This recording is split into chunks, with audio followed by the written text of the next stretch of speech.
akan beliau sampaikan salah satu pesan orang yang paling mulia setelah Rasulullah ini untuk kita jadikan pedoman.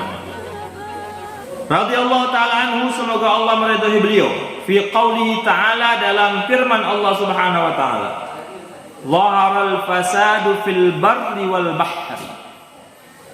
Zahara telah nampak, zahara telah nampak, al fasadu kerusakan, kehancuran sudah nampak. Sekarang ini sudah nampak banyak sekali kerusakan di muka bumi. Tambang, sembarangan nambang, coba rusak, sungainya rusak, tanahnya rusak, apa lagi, batunya rusak, pasirnya rusak, taman tanamnya rusak semua. Kerusakan di muka bumi, sembarangan. Buka kebun dengan membakar sembarangan, akhirnya rusak. Kebun sampingnya kebakaran juga, asapnya sampai ke Malaysia, asapnya tidak bisa terbang pesawat-pesawat karena banyak orang membakar hutan tanpa batasan, rusak gara-gara apalagi kerusakan. Buang sampah sembarangan, rusak, baunya rusak, penyakit timbul. Sekarang apalagi penyakit yang sekarang sedang merajalela, rusak gara-gara apa? Gara-gara tidak menjaga kesehatan, sembarangan, baik. Itu semua adalah kerusakan di muka bumi. Zaharal fasadu fil barri wal bahri. Semua rusak. Siapa yang menyebabkan rusak itu? Bima kasabat aydin nas, dengan sebab apa-apa yang dilakukan oleh tangan-tangan manusia. Manusia yang melakukan kerusakan ini. Tidak bisa kita salahkan pemerintah, bisa. Jangan kita gara-gara benci, beda partai, beda pilihan, jadi pemerintah kalau salah. Bukan. Kita juga ikut serta dalam kerusakan itu. Manusia semuanya. Karena kita tidak mengikuti peraturan. Zaharal fasadu fil barri wal bahri bima kasabat aydin nas. Sebab kerusakan itu dengan perbuatan kita, tangan. Itu namanya kerusakan. Nah, ditafsiri oleh Sayyidina Abu Bakar Siddiq. Apa penafsiran dari beliau di sini? Apa maksud al-bar wal bahr? Qal, Sayyidina Abu Bakar Siddiq berkata, ai Abu Bakrin fi tafsiri dzalika, dalam penafsiran, penjelasan dzalika ayat ini, al-barru huwal lisan. Yang dimaksud dengan bar itu, daratan tadi adalah lisan. Apa lisan? Apa lisan? Lidah kita. Wal bahru, sedangkan al bahru, lautan, maksudnya apa? Huwal qalbu, itu hati. Rusak lisan, rusak hati. Telah nampak kerusakan baik di lautan maupun di daratan. Kerusakan mulut dan kerusakan hati. Hati rusak, mulut rusak. Bagaimana mulut rusak? Apakah dia luka? Apakah dia sumbing? Apakah hilang mulutnya? Apa lisannya terpotong? Tidak. Wal bahru, lautan, qalbu, hati. Apakah rusak hati itu penyakitan? Apakah sakit jantung? Itu hati. Itu adalah kerusakan. Bagaimana rusaknya hati dan rusaknya mulut? Faiza fasadal lisanu, maka apabila fasada rusak al-lisanu, lisan, mulut itu, contohnya apa rusak mulut itu? Bisab, dengan mencela, menghina, mencela, menghina. Itu adalah kerusakan lisan. Suka mencela, suka menghina, suka menfitnah, suka bohong, suka huak. Tahu huak? Berita bohong. Suka mengadu domba. Itu semua adalah penyebab rusaknya lisan kita. Ini hati-hati. Sekarang ini lisan kita tidak tahan. Padahal bukan bagian kita, ikut nimbrung juga cerita. Ceritanya itu tidak tahu benar apa enggak. Yang penting kata orang macam itu. Ceritanya kata orang. Tidak tahu dari mana asalnya, orang mana tidak tahu. Namanya itu kabar burung, kabar angin, dibawa angin, ikut-ikut cerita juga. Ini adalah sebab-sebab seperti ini yang menyebabkan kerusakan. Lisan kita ini tidak terbatas. Itu pertama, lisan. Dengan salah satunya memfitnah, menghina, mencela, berbohong, mengadu domba. Semua ucapan lisan ini, lidah. Hati-hati dengan lidah. Bisa gara-gara lidah ini hancur, keluarga hancur, masyarakat. Maka apabila kalian tidak benar-benar pasti berita, jangan cerita. Tahan mulut. Jangan hanya untuk membumbui sesuatu. Tidak usah. Karena gara-gara satu kata kita bisa membunuh. Bukan hanya satu orang, bahkan satu kampung, bahkan satu negara bisa membunuh. Maka jangan sampai termakan oleh isu-isu yang tidak benar. Jangan termakan. Karena kita ini, apalagi zaman sekarang ini, media itu begitu terbuka. Kita bisa ngambil berita dimanapun berada. Bukan hanya dari mulut ke mulut. Di mana saja bisa kita ambil. Di TV kah, di sosial media kah, di Facebook kah, di WA kah, dan sebagainya macamnya. Dan sumbernya tidak pasti, tidak jelas. Maka hati-hati. Nah, di sini disebutkan oleh Sayyidina Abu Bakar Siddiq, gara-gara lisan, gara-gara berita, gara-gara omongan, gara-gara hal-hal yang tidak ada aslinya, sumbernya yang jelas, hingga akhirnya terjadi kerusakan. Nah, itu hati-hati. Bakat alaihin nufusu, bakat maka akan menangis. Bakat menangis. Baka yabki bukaan, bakat menangis. Alaihi atasnya an-nufusu, jiwa-jiwa, orang-orang. Orang-orang akan menangis karena saling fitnah tadi. Karena gara-gara saling adu domba, berita bohong dan sebagainya. Hingga akhirnya apa? Akan nangis. Nangisnya apa? Kehancuran. Gara-gara kehancuran. Apalagi kayak tadi ya, sudah bermusuhan antara dua keluarga, bersambung kepada dua desa, antara dua masyarakat. Sudah rusak. Menangislah. Tapi penyesalan tidak ada lagi. Tidak adalah artinya sebelum terjadi kerusakan itu maka jaga mulut. Jangan sampai mudah sekali menyampaikan berita-berita yang tidak benar, yang tidak tahu sumbernya. Lebih baik berzikir, lebih baik baca Quran, lebih baik bercerita yang ada, yang jelas, yang kita lihat. Itu lebih baik. Apalagi zaman sekarang ini. Lebih baik diam. Kata Rasulullah SAW, "May yu'minu billahi wal yawmil akhir falyaqul khairan au liyasmut." Orang beriman kepada Allah dengan Allah dan hari akhirat ada dua pilihan. Dia berucap yang baik. Apa baik yang baik ini? Berzikir, baca Quran, menyebutkan kebaikan-kebaikan orang. Kalau tidak bisa macam itu, apa yang terakhir? Pilihan yang kedua? Diam. Lebih baik diam. Makanya Sayyidina Abu Bakar Siddiq sendiri, Sayyidina Abu Bakar Siddiq ini mengamalkan ilmunya. Beliau ini kalau keluar dari rumah, mulutnya disempal dengan batu. Mulutnya itu sempal dengan batu. Supaya apa? Supaya dia ngomong. Kalau harus benar-benar wajib ngomong, baru dilepas, baru ngomong. Sekedarnya. Selesai ngomong, sekedarnya dimasukkan lagi mulutnya dengan batu. Akhirnya dia bisa ngomong kemana-mana. Itu lebih baik. Main, saya Abu Bakar Siddiq. Bisa kalian semacam itu? Apalagi tidak ada lagi, masukkan batu. Tidak bisa ngomong apa-apa. Supaya jaga. Tidak ada gosip, tidak ada fitnah, tidak ada bohong, tidak ada cerita-cerita yang tidak jelas.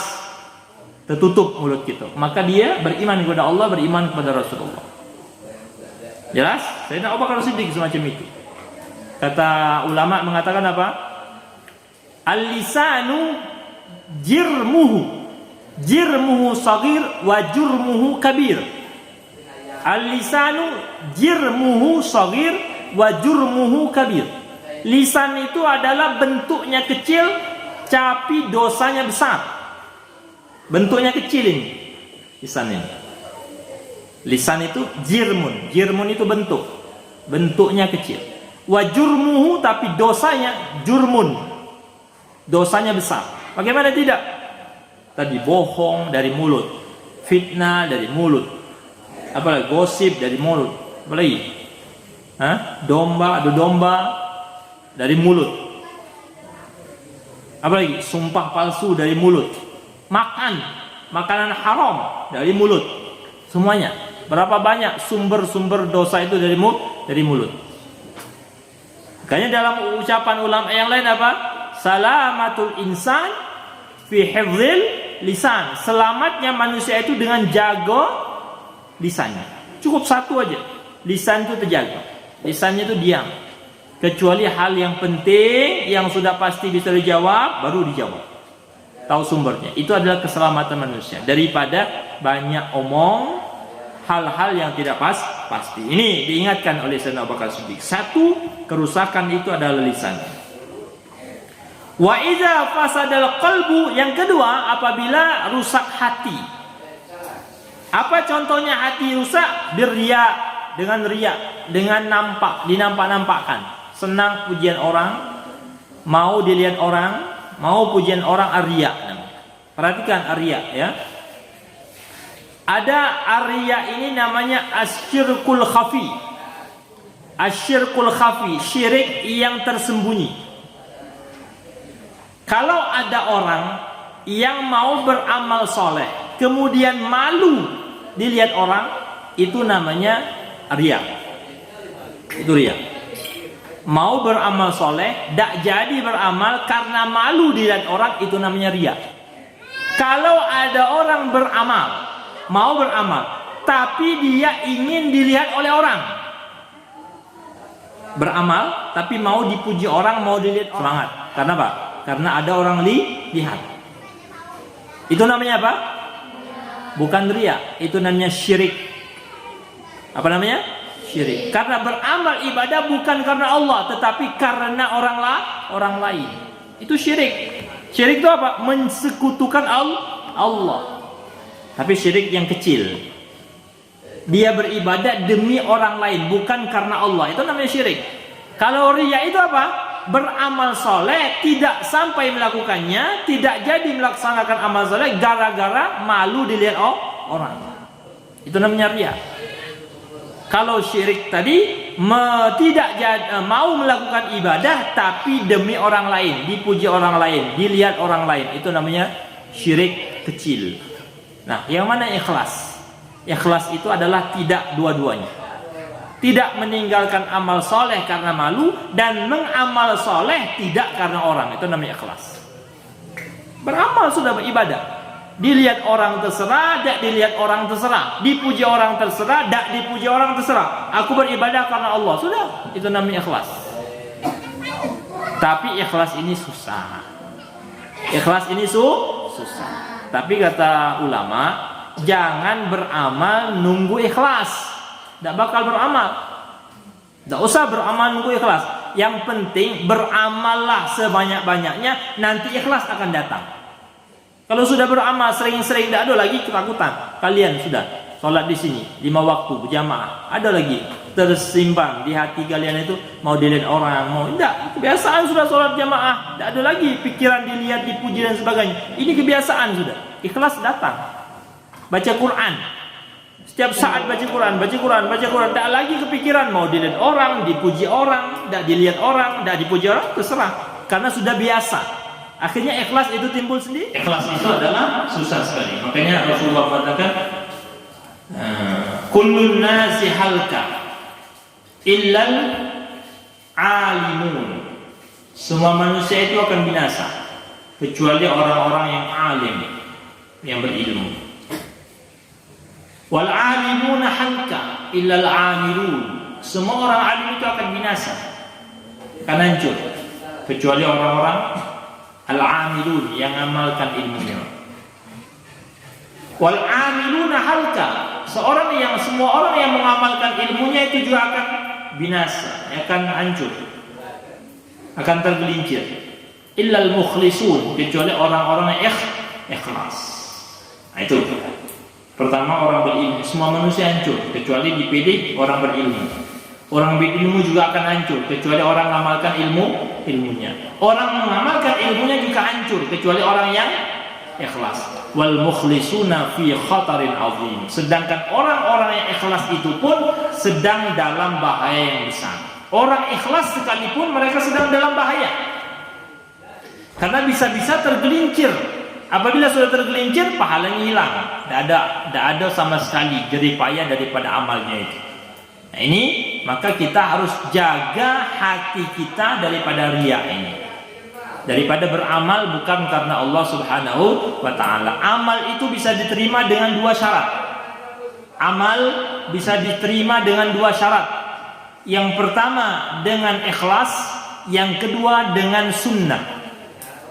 Ikhlas maksudnya apa? Beramal karena Allah Subhanahu wa ta'ala, bukan karena siapa-siapa, bukan karena apa-apa, karena Allah. Itu ikhlas.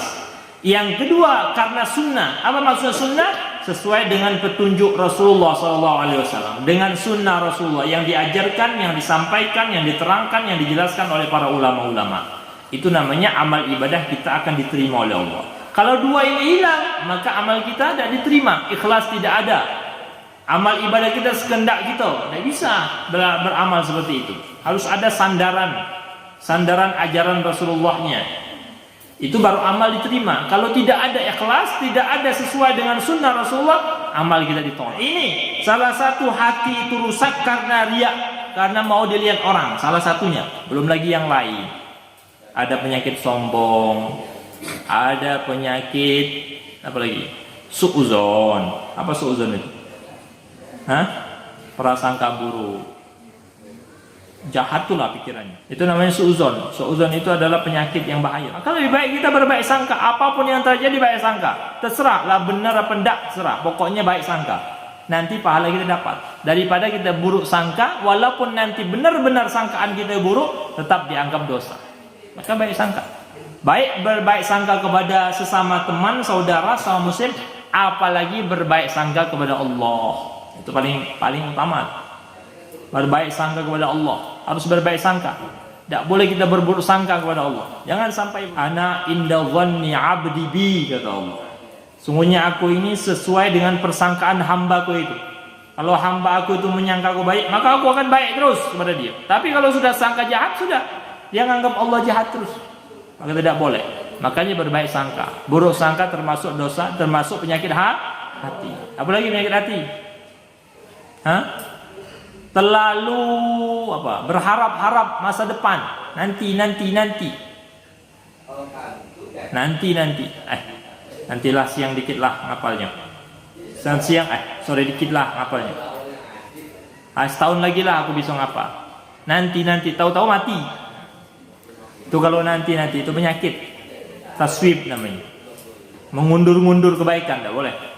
Besok, nanti itu namanya penyakit hati, tidak boleh. Panjang harapan. Apalagi penyakit hati. Harus dijaga hati ini. Makanya di ta'lim disebutkan apa? Afdalul ilmi ilmul hal. Wa afdalul amal hifdzul hal. Paling utama itu adalah ilmu, adalah ilmu hal. Paling utama amal hal. Apa maksud hal ini? Hati. Keadaan, akhlak. Paling utama ilmu itu ilmu yang mempelajari tentang hati, tentang akhlak. Dan paling amal terbaik adalah amal yang berkenaan dengan hati, dengan akhlak. Makanya kita harus jaga hati kita.